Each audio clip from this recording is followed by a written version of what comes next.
Enséñale a los animales. Mira, ¿Cuál es esa? es un pato gallina. ¿Eh? Pato gallina.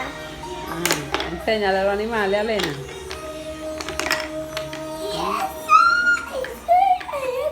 Y esa gallo.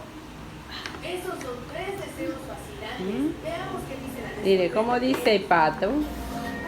¿Cómo dice el gallo, Lena? ¿Cómo dice el gallo? Ajá. ¿Y cómo dice la vaca?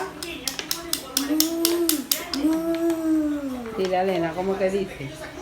Y el que se pierde con ¿Cómo dice la oveja?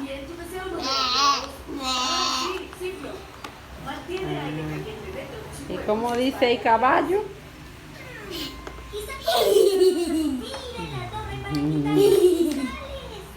Enseña a Elena a los animales. Es un deseo tobogán.